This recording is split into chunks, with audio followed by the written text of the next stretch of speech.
Hey, Uh, hello, audience.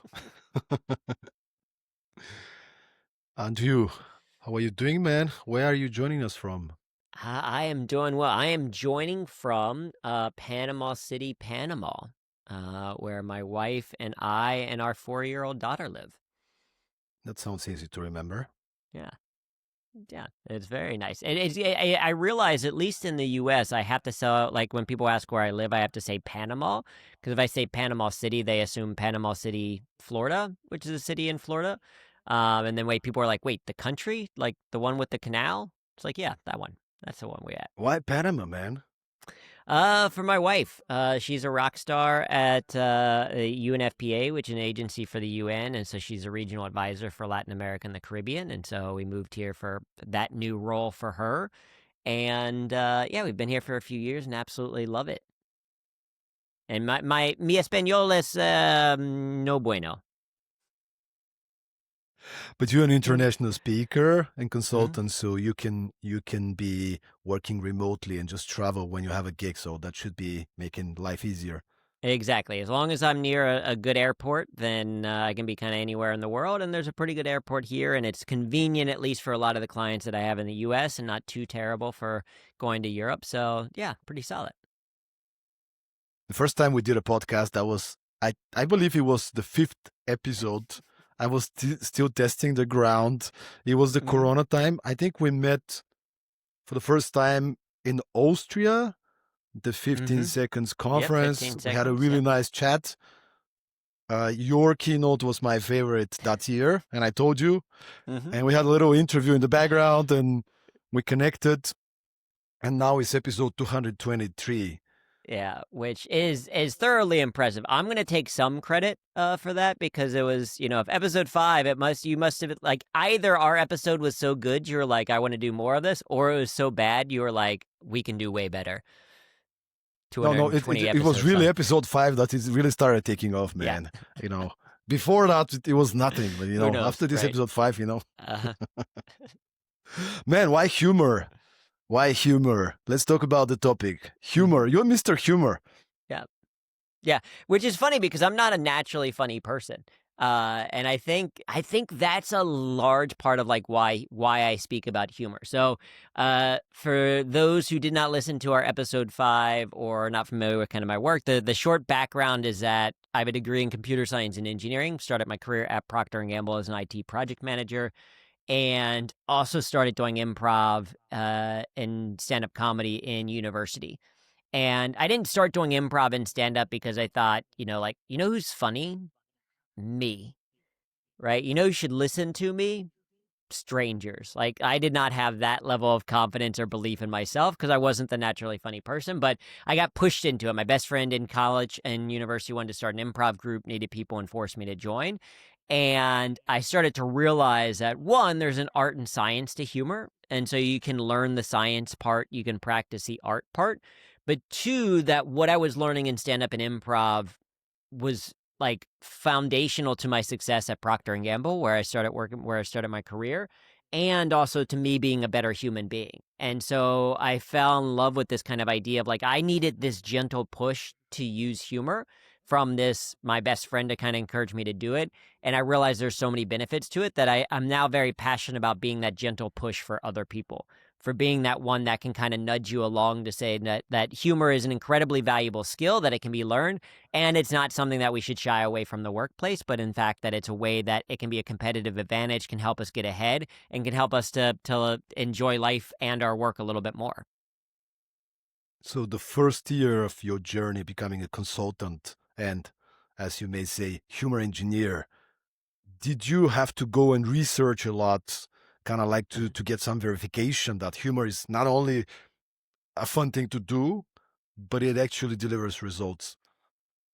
I did, right? Because I'm an engineer, and so it's like I knew what was working for me, but I also wanted to see, like, would it work for someone else. And so I started to do this research, because for me internally it started at P&G. Like, I remember being in a meeting at P&G that was just so boring. Like, it was making me question the meaning of life. Like, I don't know if you've ever been in a meeting that's, like, so dry it makes you want to cry. right? Like, or what it was one of those meetings where I was brainstorming about things I wish I could be doing instead of being in that meeting. You know, I was like, I'd rather be folding laundry right now. Or I like maybe I should schedule a root canal just so I feel something again. Right? Like it was one of those terribly boring, dry meetings. And the problem with this particular meeting was that I was the one leading the meeting. And so I had this kind of like realization where it's like if I'm bored while talking, the audience has to be bored while listening. And so I had a little bit of an existential crisis, and I was worried that this was like the rest of my career was just going to be boring meeting after boring meeting, like break for email, boring meeting, boring meeting, boring meeting. And so I ended up talking to my mom about it because my mom is and not only the wonderful mother of 3 boys, I'm the youngest because practice makes perfect, but also she spent her entire career in HR. And so I had this conversation with my mom, and eventually her kind of like advice around it was like, try to find ways to make your own work more fun. She was the one that suggested, like, why not do some of the stuff that you're learning in improv and stand up and work? And initially I was like resistant to it. I was like, I'm the youngest person on my team. I'm like, I want people to take me seriously. And like, what if I offend someone or what if I get fired? And anyway, she kind of encouraged me to do it. And so the next day after that boring meeting, I wasn't quite ready to like start doing stand up in the office, but I decided at the end of my email I was going to add a little joke. Right, because I had to send a recap email from the day before, and I had to send a little joke, or I decided to add a little PS at the bottom, add a little joke. And it was a simple, silly joke. It was something like, I spent last night locked in a cell. I wasn't arrested. I just couldn't figure out this one Excel formula. Right. So a dumb joke, not a great joke, right? But I add that to the bottom of the email. It makes the process of writing the email more fun for me. So I was like, oh, that was worth it. So I send it out. Not much happened. And I'm like, okay, that was at least enjoyable. So I started doing that every single week. Every single Friday when I had to send out that status report email, I'd add a joke at the bottom. And I do that for a couple of months. And eventually I go in one day, I send out the email Friday morning, I go to lunch and I come back and I have a bunch of replies to that email. And at first I was like, wait, is the project in red? Like, is there something wrong with is something going? It's like, oh no, like everything is fine. It's like, oh no, I had offended people. I was worried. I was like, I finally did it. I offended some. I'm going to get fired or something. And it turns out that I did offend people because I had forgotten to include a joke. And so all of the replies were like, hey, where was this week's joke? Hey, are you still doing the joke? Hey, I only read this because of the joke. And so that moment was kind of the first moment of mine of me really recognizing that humor was helping me personally. That there's a lot of these benefits in terms of people paying attention to my meetings more. I wasn't leading boring meetings anymore. I was incorporating stories or using images or using metaphors, etc. People started to kind of like connect with me more. I started to get more recognized within the organization. So I had all of these kind of like personal kind of recognition of the value of benefit of humor. And then that's where I started to do the research. That's when I started to say, okay, like, is it just me? Is it just the company that I work for? And it turns out no. It turns out that like 98% of CEOs prefer job candidates with the sense of humor. 84% or something like that, or maybe 81% of employees say a fun workplace would make them more productive. Like there's all this research that's been written about in the Harvard Business Review and at Wharton Business School and written up in the New York Times and in Inc. and like all basically any place that you go to for like trust and stuff. They talk about how humor can be a very beneficial skill to the workplace. And you did a few TEDx talks, Mm-hmm. but one of them hit, I think, as of now, more than 15 million views. Yep. Did you expect that to happen? And how did that change all your professional career? Yeah, I mean, I didn't expect it. I was always, of course, hopeful for it. And I put a tremendous amount of work into pretty much every TEDx talk that I've done. And yeah, one's at 500,000 views, one's at a little over 100,000, and then this one's at 15 million. And I didn't expect it, but it's been a wonderful experience to kind of see because it was further validation, I think, because that one is called The Skill of Humor. And I think part of what was validating about it for myself was just, hey, that people like this content, that theoretically I'm funny, right? Like, although if you read the comments, it's somewhat split. in terms of whether or not I'm a funny person. Like some of the comments are like, "This dude is hilarious," and "This is the best TED talk that I've ever seen," and other comments are like, "This dude isn't funny." Right? This was worthless. Like one person was like, "Go back to engineering, please." Right? But all of the experience, like I don't think 15 million people watched it. Like I don't think people are watching it because they hate it so much. There are some people that really like it. There's been messages that people have reached out to on like LinkedIn or comments that they've shared or emails that they've sent. And it's just kind of like, thanks, I needed this, or thanks, this is validation, or thanks, this is kind of like, I never thought that I could be funny, but I recognize that there are some things that I can learn. And so from a validation standpoint, it was incredibly valuable from a message. From a business standpoint, it's also led to a lot of like speaking events that I've done. It's led to a lot of like credibility within this space of being a keynote speaker and also talking to people about it. It's it's an 18-minute kind of demo for like if you're curious about like why humor is a valuable skill or what is it that I'm talking about. It's a great thing for people to watch. They're going to laugh a lot, but then they walk away understanding, oh, that humor is a skill. There's a lot of benefits to it. So it is a nice, concise, like it's a good entry point for, I think, some people into this skill of humor. And that's ultimately the goal, right? Like I said, I want to be that gentle push for other people to try to use a little bit more humor in their life. Seems like you really hit a nail with that one. Mm-hmm. Because there's so many people, also from my surroundings, that they just say, "Yeah, but I'm not funny." I had a German, the last place I worked at, because I've been running my businesses, but the last place I worked at was 2013, 14. I had a German colleague, and she would say, "Oh, in Germany, we don't do humor," and which by itself was kind of funny. Mm-hmm. But it was like there's so many people, man, and I still find like talk to people, and they're absolutely convinced that they're not funny. They can never be funny. Mm-hmm. And they're not going to use that at the workplace, at a sales meeting, when they're sending an email. So what is your response to that? Well, I mean, first of all, for Germans in particular, one, I've done a number of events in Germany. They've enjoyed it, and second of all, my wife is German. She's the first German person I've ever dated. It is the most efficient relationship I have ever been in. It's amazing, right? And it works out for me as an engineer. Like we met in 2018, we moved in together in 2019, we got married in 2020 and had a baby in 2021. Right? Like that is efficient. Right. It's also nice because like I know that's how we're not going to get divorced, because if we're going to get divorced, it would have happened in 2022. Right. There's just a speed run of the relationship. But she has a fantastic sense of humor. And I think there's two things at play. One is that I do believe, and at Humor That Works, my company, we believe that we can teach anyone to be funnier. Like whatever your baseline is, we can certainly move that up a little bit. Now, that doesn't mean that you're going to take one of our online workshops and immediately have a Netflix comedy special waiting for you. Right. But that's not our intent. Our intent is not to turn people into stand-up comedians or improvisers. Like we draw on some of the things that they learn from stand-up and improv. We teach you some of those techniques because they're valuable in the workplace. But the goal is not to become a stand-up comedian. And so we think we can move anyone a little bit on that scale because, like I said, it's an art and science. And so we can teach you the science of humor.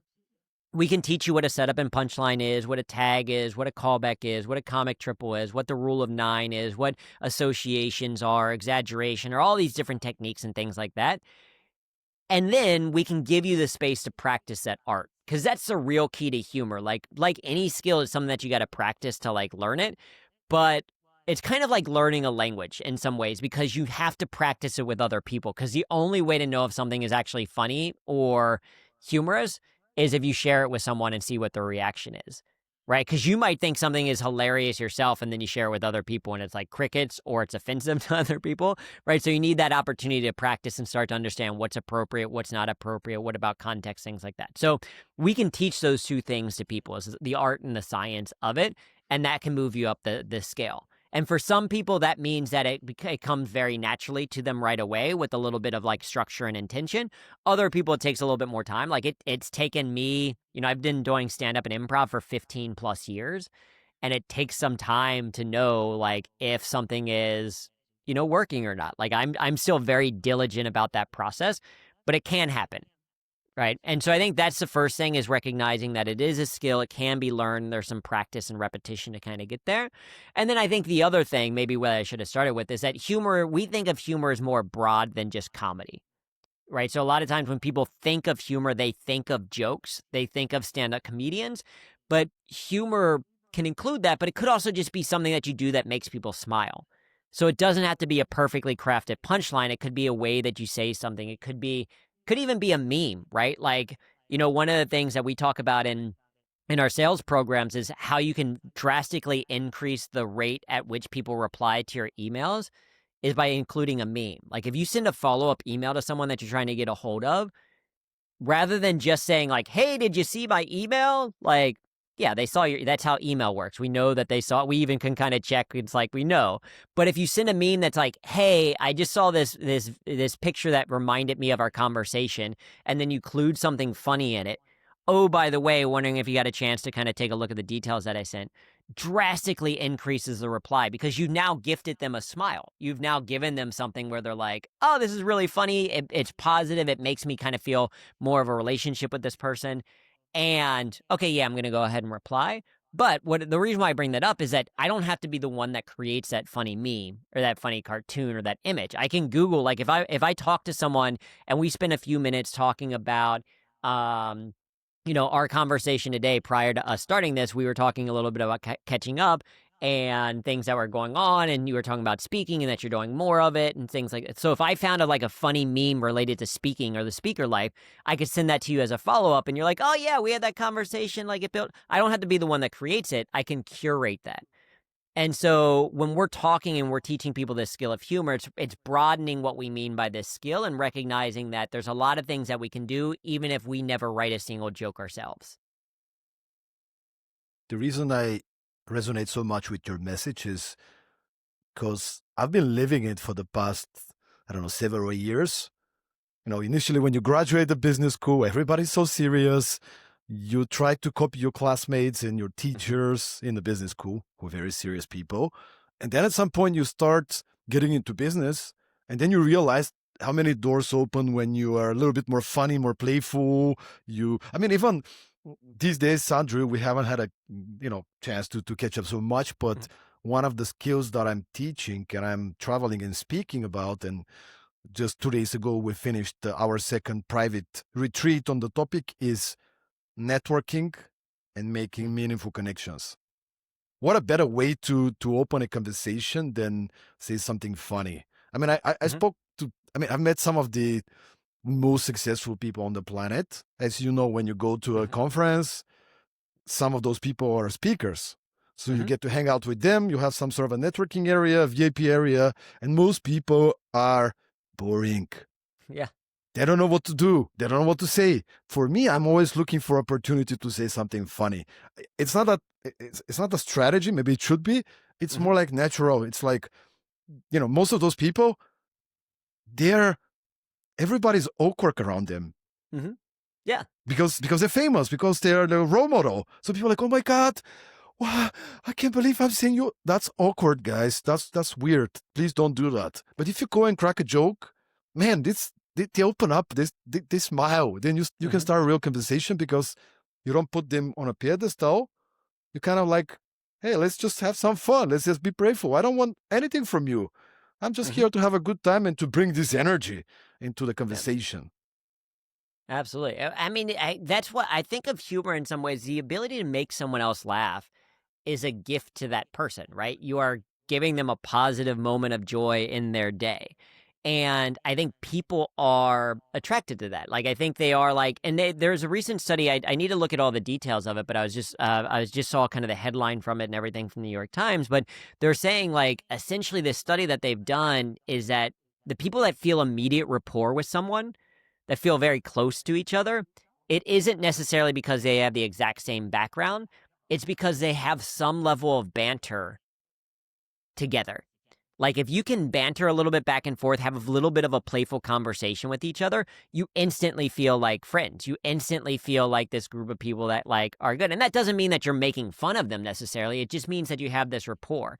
And that's where humor comes into play. You're having this positive conversation that, yeah, if you're in the green room or the speaker room before an event and you're able to say something that gets people to laugh, it puts you at that kind of like, hey, we're all humans here together, regardless of your status, regardless of mine. And I've been in those same situations as well, where it's like I've been on stages where it's like, you know, I did a TEDx, one of the internal TEDx events that I did. Some of the other speakers were like a former Olympic athlete, Kevin Richardson, the lion whisperer, who's like famous on YouTube for like having raised lions, etc. And I've done it with like, you know, various senators, with former astronauts, etc. And like the only reason that I'm in the same room with these people is because of humor. It's because I talk about humor, where it's like you've done these incredible accomplishments that like 0.001% of human like kind can do, and I tell jokes, like, or like I use humor, and that I can break it down in a way that other people can understand. So it gets me into those same rooms, but then humor helps to level the playing field. And I think that's what's really interesting about this skill of humor, is that it doesn't matter how much money you have, doesn't matter how famous you are. Like the ability to make someone laugh is something that people want, right? And they want to share. And Seinfeld's talked about that. He's talked about like with celebrities trying to do stand up. He's like, if you're a celebrity, a huge name, you maybe get an extra couple of minutes of grace from the audience, but you eventually have to be funny. Like you have to do this skill, like if you want the audience to pay attention to you, like in a stand-up comedy setting. And so it's a skill set that I think no matter where you are kind of in your career, no matter where you are in your status in comparison to something, it's a valuable human skill that's going to connect those dots. And maybe just to wrap up the conversation about using humor with high status individuals, I have been podcasting in interviewing some really, really credible and successful people. And for example, I'll give you one example, we can move on. We were honored to welcome on the podcast the founder of Reebok, the sneakers company. Mm-hmm. Back in the 80s, Reebok was #1 sports brand in the world. Mm-hmm. It was bigger than Nike and Adidas at some point. And so we did a podcast, you know, I'm cracking a lot of jokes, and then I'm like, I want to send Joe Foster, the founder of Reebok, my book. It's about performance and culture and leadership. So, and I'm like, I'll sign it for him, but I need to send him a little message. So I wrote him, "Dear Joe, if you ever need some business advice and you don't know who to ask, call me anytime. I'll be here. No worries. Don't hesitate to call me if you need any business advice. I'll be there for you." And then I signed it. Then I sent it to him, and he laughed his A off. And you know, it became kind of closer because like I kind of like the founder of Reebok needs some Right. business advice. Right. Like, but like he got the joke, you know, and then he joined a Zoom call. It made us closer because I have the humility to, like, everybody else would probably be like, "Oh my God, thank you so much." It's like, no, man, you have to be more, because that's what they like. So, but that being said, I wanna, you mentioned the word earlier in the conversation. You mentioned the word appropriate. I'm pretty sure some people listen to the podcast right now and they're like, "Sure, Andrew, sure, humor at work. What about my boss? What about the board?" Like, how do we use humor effectively and appropriately? It's a great question. I think it is important to recognize that humor in the workplace is very different than the humor that we see in a stand-up comedy club or on social media and clips in a Netflix special, etc. In two ways. First of all, the stakes are higher for using humor in the workplace setting, because if you say a joke that people are offended by in a comedy club, for the most part, the only thing that happens is that you have a few upset fans. Maybe they talk about it online, but it's like, if you really think about it, almost every comedian that's talked about being canceled is doing that in sellout arenas around the world, where they're like, the cancel culture is so terrible. And they say that to, 30,000 fans in a stadium that they're like packed out after doing a Netflix special. It's like, you're not really canceled, right? Like for the most part. For the most part, if you're a comedian, you say something offensive, not a whole lot happens. However, if you are a CEO and you say something offensive, then it could lead to, you know, reprimand, could lead to a lawsuit, could lead to getting fired by the board, right? Could lead to a scandal, etc. And there are kind of documented cases of this, and it all depends on the type of humor. So the stakes 100% are higher in that scenario. However, the bar for what is funny is so much lower. Right? Like, in terms of you making people laugh in a comedy club, that's one of the hardest things to do because people know that you're there to try to make them laugh. So their arms are crossed a little bit. They're expecting a very polished, kind of very good show with a lot of laughs and punchlines, etc. Whereas in the corporate setting, if you go and you give a presentation and instead of just having a wall full of text in your slides, you actually include a couple of images, or you start with a story instead of just jumping right into the material, or you make a metaphor, like an association. Like, we were working with the gentleman from the Red Cross, and he was talking about geoengineering, like how we can change the climate if we're as a way to kind of combat climate change. And we suggested, he was talking about, like, one strategy is that you release sulfur particles in the air and they act as tiny little umbrellas to block out some of the sun. And so I was like, oh, when you talk about the tiny little umbrellas, mention Mary Poppins. Be like, it's kind of like if there's a bunch of Mary Poppins in the sky floating down. And this was a scientist, and he was like, I think that's stupid. Like, as an idea. That's terrible. It's not very funny.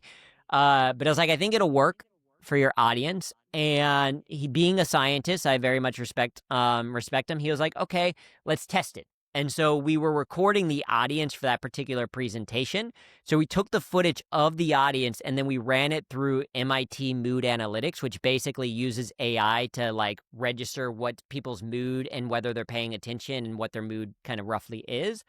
And you go along, and if you watch the graph, it's kind of like here, here, here. And then all of a sudden you see this bump, both in attention and in engagement and in mood. All is like, and you see it in the video, like there's smiles on faces and things like that. And then it starts to slowly recede over time. The bump was the mention of Mary Poppins, was purely just the reference of, like, it's a bunch of Mary Poppins in the room.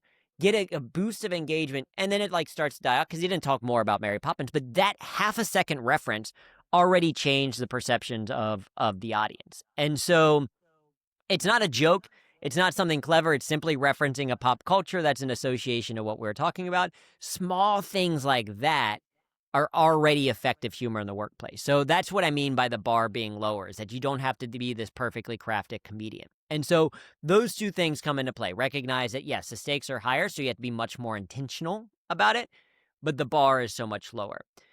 The other thing is, when it comes to using appropriate humor, I think it's helpful to understand. I don't know if we talked about this in the fifth episode or not, but have you heard of the 4 styles of humor? Let's go, man. It was like 5 years ago. So Let's go. even if If we we talked did, about it, maybe not. All right. So there's a psychologist, Rod A. Martin, defined 4 styles of humor. The first style is what he called affiliative humor. And affiliative is positive, inclusive humor. So if we do an icebreaker activity together, or if in small talk we have conversations. So, like, if I meet you for the first time, one of my favorite, like, versions of this question is like, what's the story of your name? Like, so the story of my name is, I'm Andrew Joseph Tarvin. Before I was born, my parents were planning on naming me Joseph. And then they got to the hospital, and after I was born, they looked at me and they're like, he doesn't look like a Joseph. And, like, I don't know how you know that when you're looking at a 0-minute old baby. Like, I don't know, like, not a Joseph here. But they didn't think I looked like a Joseph, so they got a baby naming book in the hospital. They, like, clearly didn't get very far because my name is Andrew. They're just like, Aaron, double A, don't like that. Adam is my brother's name, so, like, we have one of those at home. Andrew, perfect, let's go with it. So that's how I became Andrew Joseph Tarvin. How did you become Stoyan? Do you know? Is there a story it's a behind good your name? question, but it's not a funny story. It's just a normal one.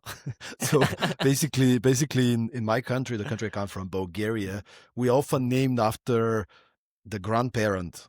Mm. So basically my grandmother is called Stoyanka, Uh-huh. and I think my brother, who is older, so my granddad from the other side, from my dad's side, he's already got the name. Yanko is the name of my brother. So now it was about somebody from the side of my mom.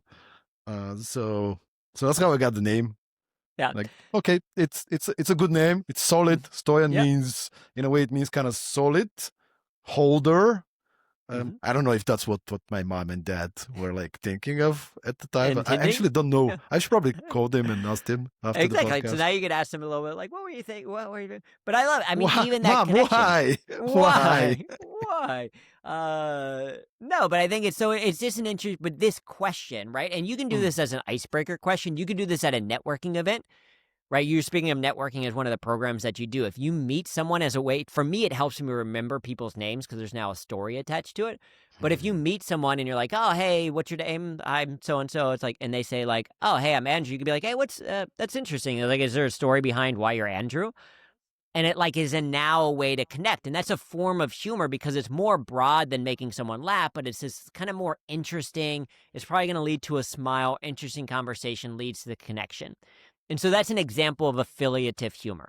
There's not a punchline. It's not about trying to be funny. It's more about trying to make things a little bit more playful or a little bit more fun, right? And affiliative humor is fantastic for the workplace. You can think about what are those positive, inclusive things where there is no target.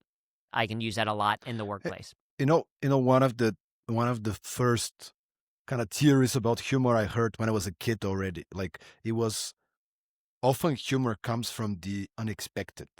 Mm-hmm. And in a way, what you're saying is it's not necessarily humorous, but it's like the unexpected. Nobody expects you to Yep. ask them, where's your name coming from? They might ask you, what do you do?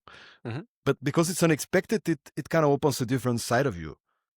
It does, right? And it changes the conversation from a normal flow. People are normally used to what's your name? What do you do? Where are you from? Right. And in our programs, like I'm an introvert. So like I needed to come up with a strategy for networking and conversations and small talk. And so I have a very kind of specific plan. And so one of them, step one, is to ask interested questions, to ask particularly secondary or follow-up questions, like, because if you ask a weird question right up top, people are going to be like, what's wrong with this person? But if you ask an interested second question, so it's like, hey, what's your name? Ah, what's the story of your name? Oh, what do you do for a living? What's your favorite part of the job? Oh, like, where are you from? Hey, if I was going to go there and visit, what's like one thing that I would need to see? Like these follow up questions and help you to kind of create it's what's different. And you're exactly right. That's one of the theories. It's called incongruity theory in terms of like why we laugh is because we're surprised or something by it. And if you look at the dictionary definition of humor, it's a comic, absurd, or incongruous quality causing amusement. So what it means is that comic, so maybe something comedic, like you're trying to tell a joke, is included. Absurd, meaning that it could just be something a little bit silly, right? Like for the people visually watching, if I just go, like just something visually weird or what, like you're probably gonna be like, what?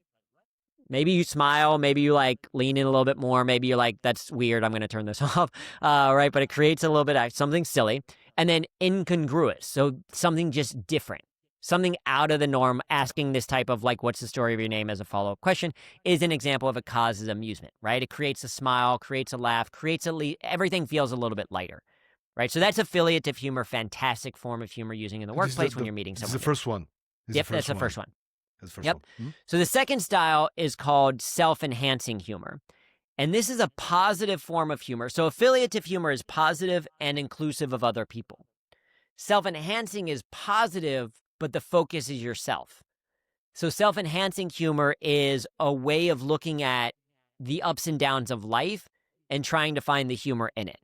And so I think of the Kurt Vonnegut quote that says, laughter and tears are both responses to frustration.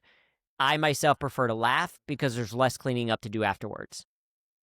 Right? So it's this idea that when something difficult or our normal life is happening, you can choose to either be stressed out about it or you can choose to say, okay, how can I make this a little bit more fun?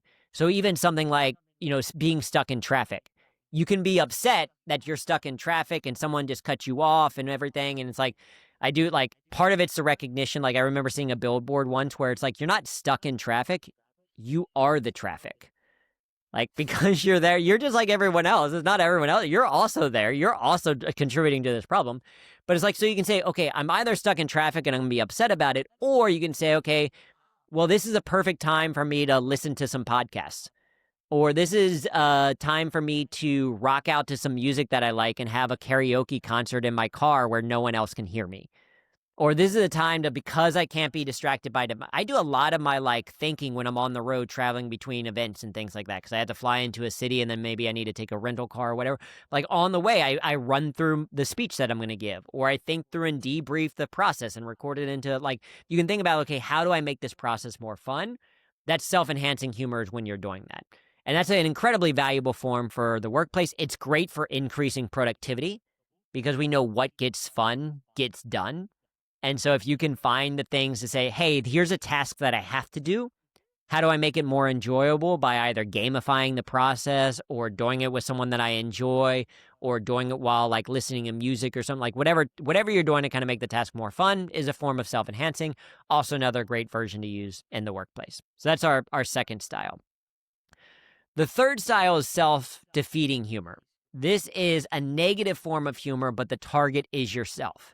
So this is like self-deprecating humor, which I imagine in some ways the like semi like not serious version of like, hey, if you as a, billion-dollar company ever need business advice, come to me, is kind of a form of self-defeating humor. And based on our conversations, I feel like it's a form that you also do sometimes. So would you say that's accurate? Quite a bit, Andrew.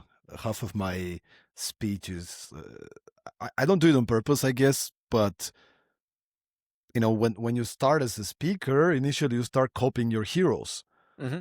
And that doesn't really work so well. But at some point, you kind of get back to who you are. And I just like to joke around and tell a lot of stories. And often these stories are about me being confused and then doing something weird. Not because I wanted to. So that's kind of like, yeah, I can definitely resonate with. Yeah, exactly. And self-defeating humor, self-deprecating humor is a phenomenal form of humor to use in a couple of scenarios. There's some caveats with this one. First of all, it's great to use when you are in a high status position. So being a speaker on a stage that is a high status, like the fact that everyone is looking at you and someone has granted you the power of this microphone, automatically has your status higher. And so using self-defeating humor, self-deprecating humor is a great form to use because it kind of shows the audience that you don't take yourself too seriously, that you can be playful, that you can have fun. I do the same thing. I use a lot of self-defeating humor as well. So, a lot of times I'll sometimes talk about, people think that I kind of look like a skinny Hugh Jackman, right? But whenever they say it, they always emphasize the word skinny. And sometimes people see it a little bit more without the glasses. Right? So the skinny Hugh Jackman, and then I joke. Man. Yeah. Put it off Yeah, again you for see the it? video. I mean, a serious face, the Wolverine face. Mm-hmm. Yeah. You see it? Other people say I look like Daniel Medvedev. Love the sound. Yeah. Yeah. Tennis player Daniel Medvedev, I get. Okay.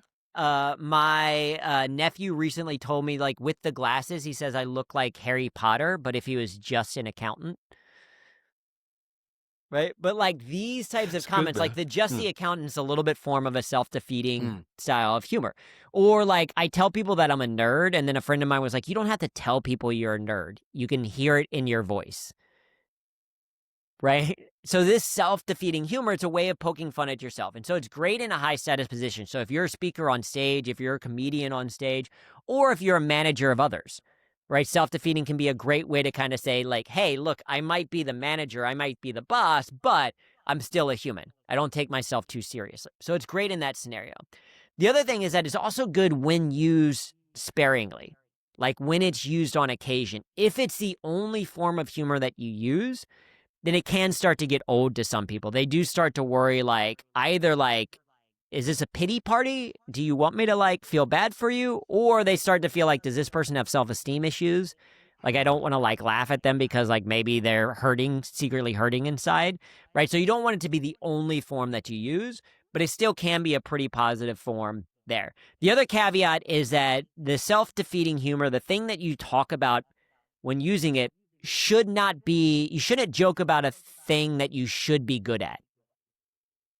Right? Like if you're telling a joke in the workplace and you're the manager of people, you don't want to be like, oh, I'm so bad at my job and I'm terrible with everything that you like and you all hate me and it's awful. Right? Like you don't want to do that. You can be like, oh yeah, I'm a nerd and people tell me I'm a nerd, but that's like not about me being good at my job. So you don't want to be like defeating humor about the thing that you should be good at. So that's our third style.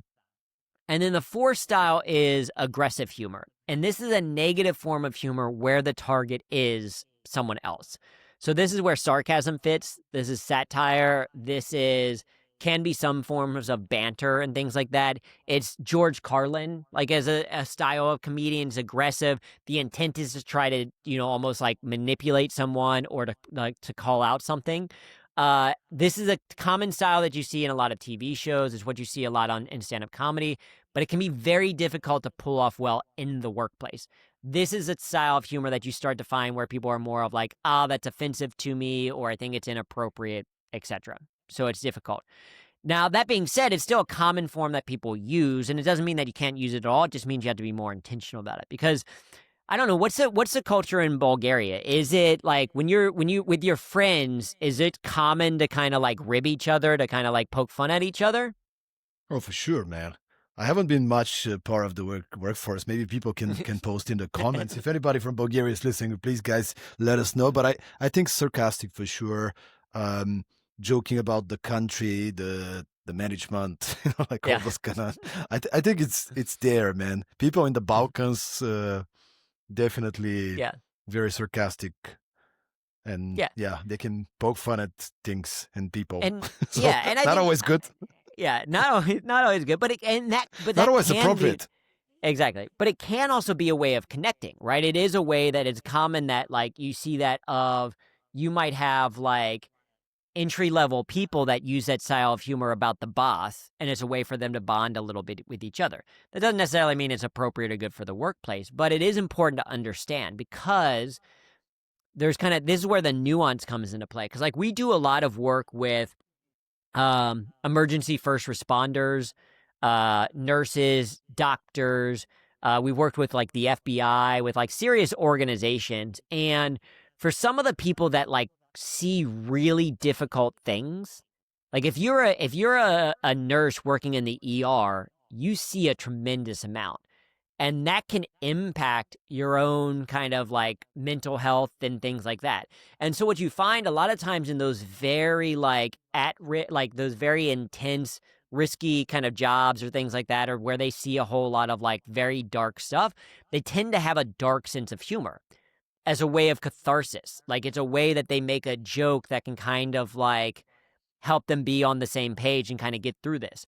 And if an outside person were to hear that, right? Like if you're a patient and you heard some of the humor that nurses or doctors use, you might be offended by it. Like, how could you possibly say that about someone who just died or just had this like horrible thing happen to them? And again, it's a form of catharsis. And so it's not to say that it's bad, because there's like a physiological and psychological benefit to it.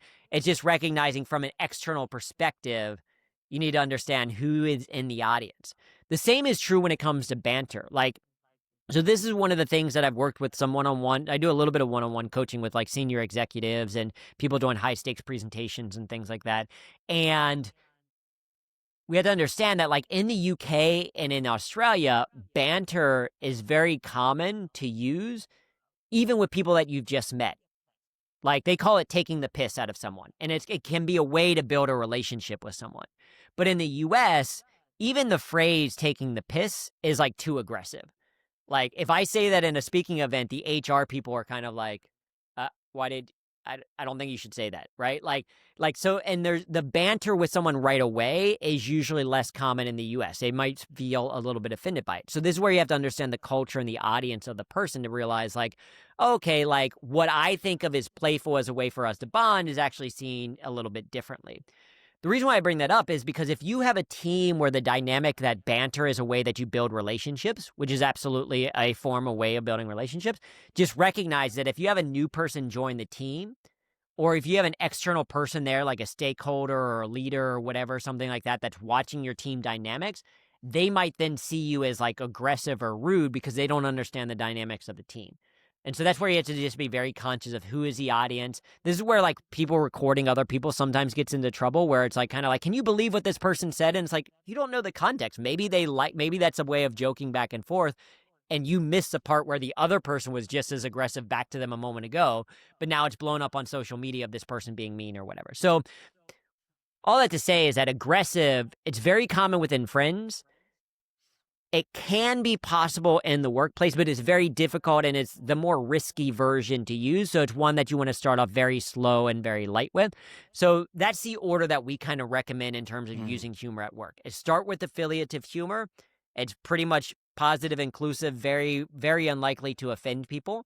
It's very likely to be very appropriate. And then you go to self-enhancing humor, a little bit of self-defeating humor, and then aggressive only in certain scenarios. Love it, man. That's giving a good framework.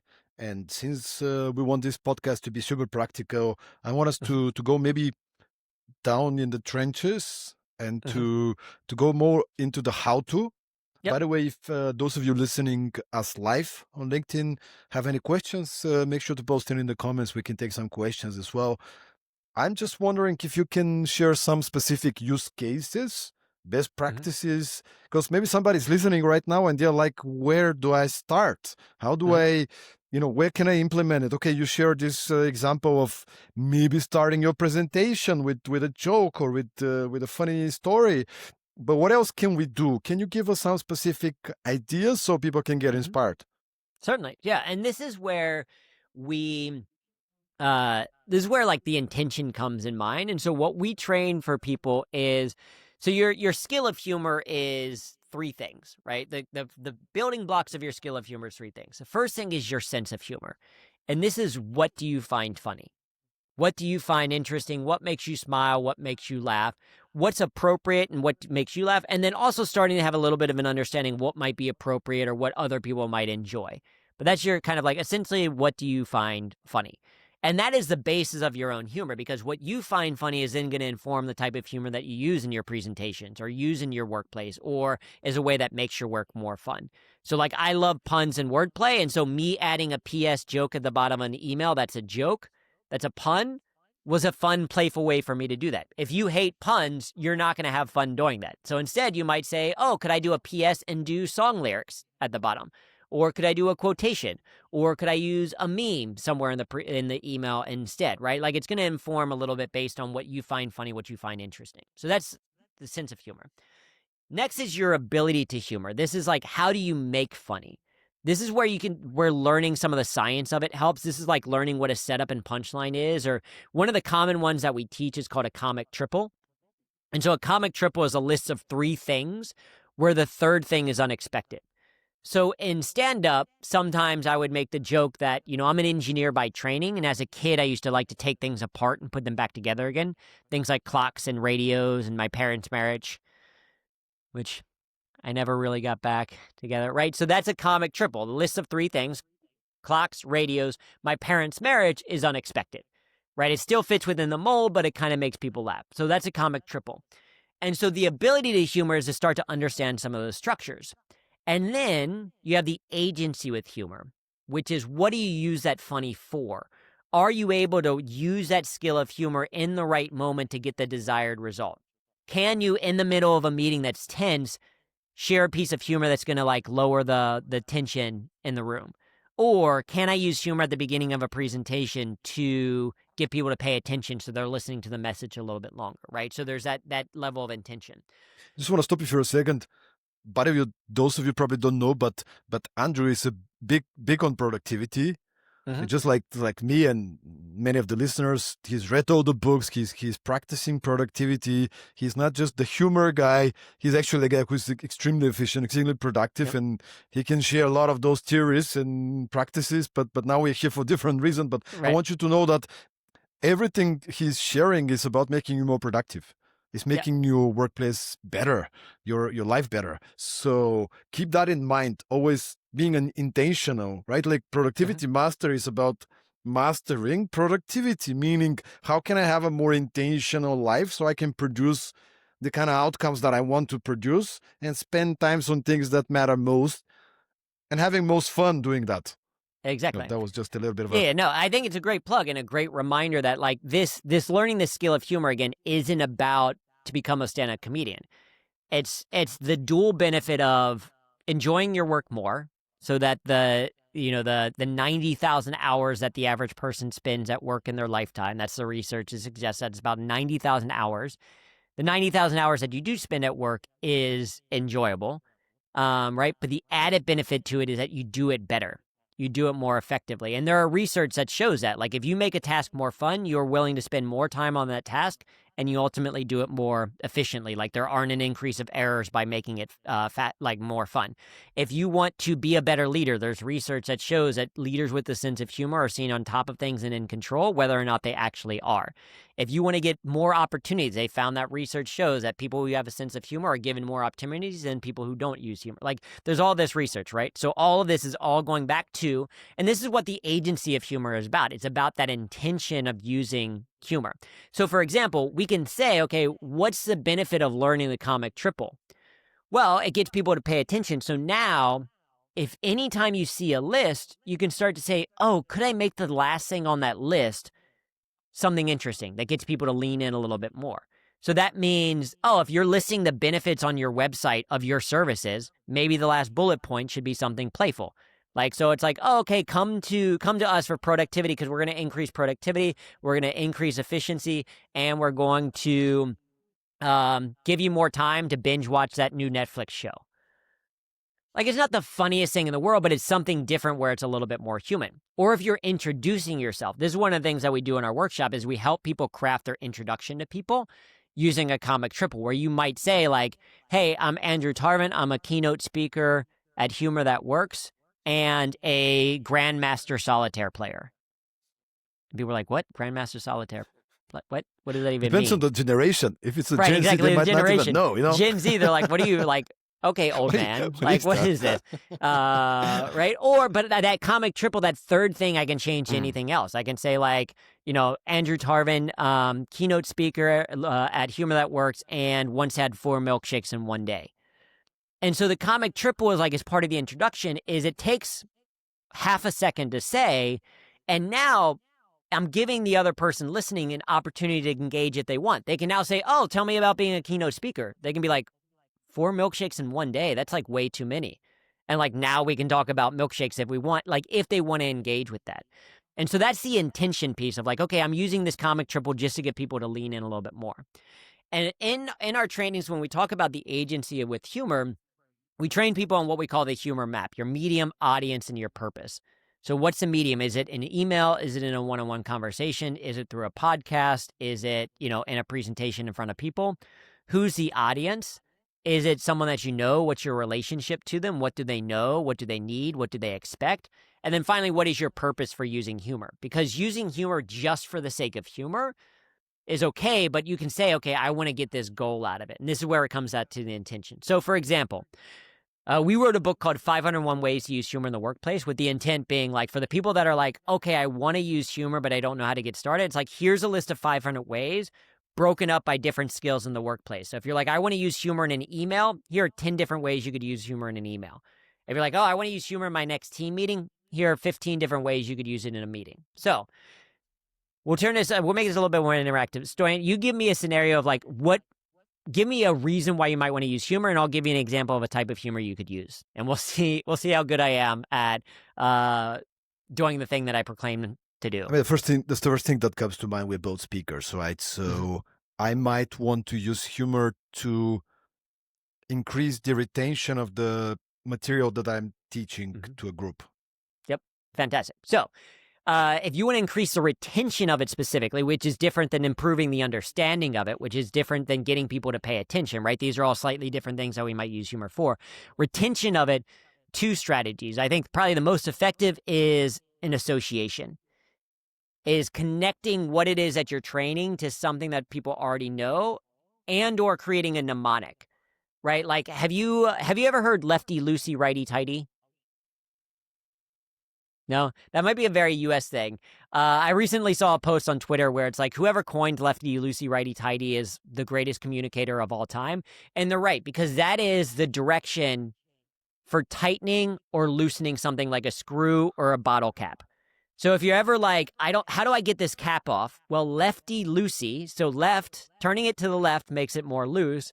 Righty tighty, turning it to the right makes it tighter, right? So lefty loosey, righty tighty is a mnemonic. I say that in my head every single time I screw a screw, unscrew a bottle cap, etc. It's memorable, right? And so that's an example of using humor to help to improve that retention.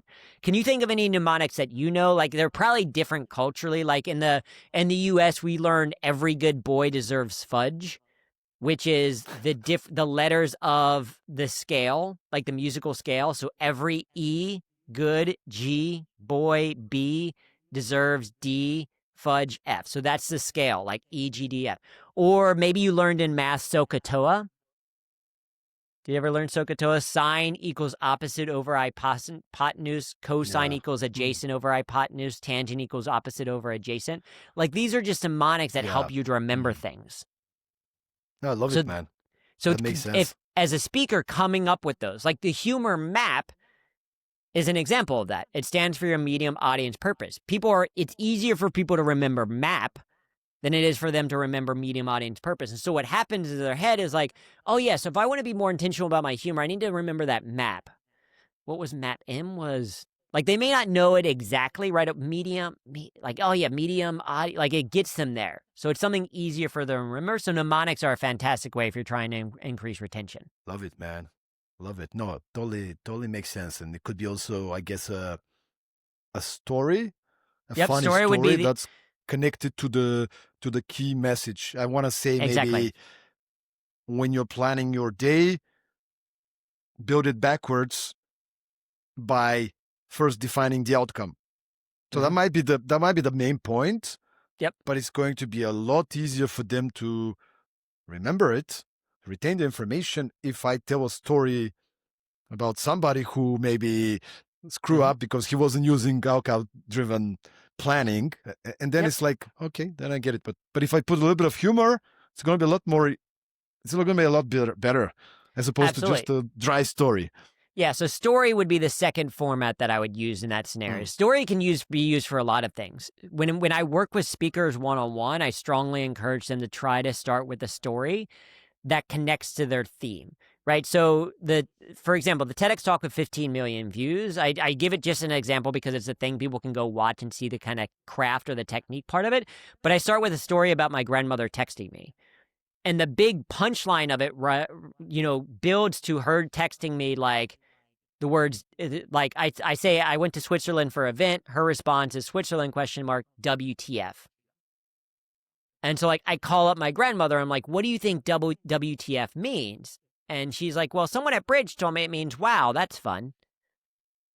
And so I'm like, that is exactly what it means, right? Because I'm not going to explain that to my grandmother.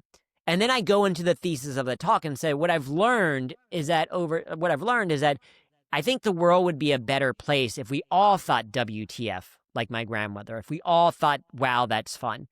Because it turns out for the last 15 years, I've been working one-on-one, like, and now I go into like the start of my talk. But this story is very funny. It gets people to, and I think that's part of the reason why it has 15 million views is that it opens not on here's why humor is important, not on here's my credentials as a person. Here's a story about my grandmother that's very funny. It's engaging. You remember WTF. And then now it goes into the thesis. Like it's still connected to the point of the talk.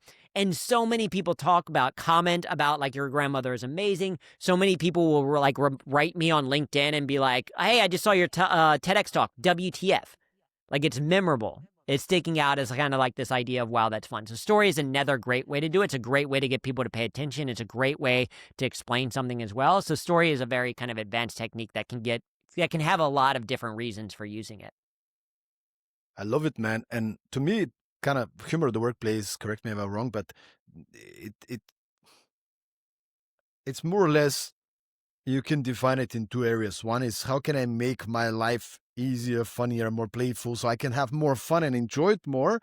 And second is how can I interact with other people and make the environment kind of more fun, be it improve the conversion rate on a sales meeting or internally with the team, kind of whatever, there's tension. So when you kind of do things to be a little bit more easy, more light, or just the culture, like there's but it's like, how can I make things funnier for me so I have more fun and I enjoy it more?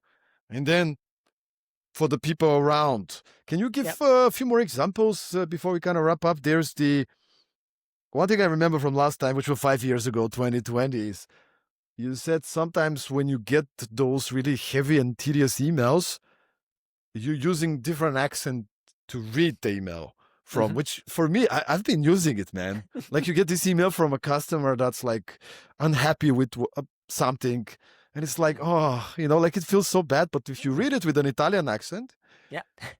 that's it's just a little lighter. It doesn't mean you're not gonna respond and resolve the problem, but it just comes a little bit like, it's not that serious, we all gonna live another day. So give us Exactly. a little bit more of those kind of very specific Yeah, very ideas quick of how can things you that make you can do. your Yeah, exactly. reading an email at an accent in your head, I think, is right. And you're exactly spot on in terms of the target can be yourself just to make your own work more fun, or it can be like I can use humor to try to do something else for other people to get like a certain type of impact. Other ones just to make your own work a little bit more fun that I do. So email, I do that. I don't want to like self-diagnose like OCD or anything like that, but like in my like gamification wise, like I have certain numbers in my inbox that like I'm very rarely at inbox 0, but I'm always at an increment of 5. So I'm usually at like inbox 15 or inbox 20. And that's a motivation technique where I'm kind of like, I've always got to get to an increment of 5. And it just is like, do I want to look at 3 more emails? No. But do I want to be sitting at email like number 28? No. I got to get at least a 25. And so it's just a quick thing to like, slight motivation or whatever, because like that throws me off. I'm a huge fan of the Hamilton soundtrack. So anytime I have to do the musical Hamilton, like anytime I have to do what I feel is more tedious work, I put on the musical, the soundtrack to Hamilton to like get me into like, okay, now I'm gonna at least be like, there's a million things I haven't done, but just you wait, like as I'm going through the song and stuff like that. So playing it with people, I think is great. I think that in programs that I'm doing, finding spots to add humor is fun for me. Like to me, it makes not only is it going to be a benefit to someone else, but it makes the process of writing it more fun. And so it's like I'm always looking for excuses of like, okay, like so when I do my newsletter every single week, I'm looking for like what's a pop culture image that I can include in this because it's gonna make it more fun, because it makes it more enjoyable. Or I've also my wife, who I call Pretzel, like is my nickname for her on stage and stuff like that, because she's German, right? Because I figure my favorite thing before I met her from Germany, before I met her was pretzels, and now she's my favorite thing. So I just call her Pretzel. And she likes being brought up in the newsletter. And so it's like now I try to find most weeks, like, how can I relate this as a short aside to her? And that makes writing the newsletter a little bit more fun for me. Right. So it's small techniques like that. The mindset that I have to get there is my habit or my goal is to try to drive 1 smile per hour. I try to think about what is one thing each hour of the day that I can do that brings a smile to my face or the face of someone else. And by having that as a habit, you start to find a bunch of really small, interesting ways to do that. So I'm going to look at this and be like, okay, my podcast with you, what's one thing that I can do that's going to make me smile? Oh, well, telling certain stories. Talking about my wife always makes me laugh or smile. Working in a pun, so like the Excel one makes me smile, etc. So like, okay, that's gonna be fun.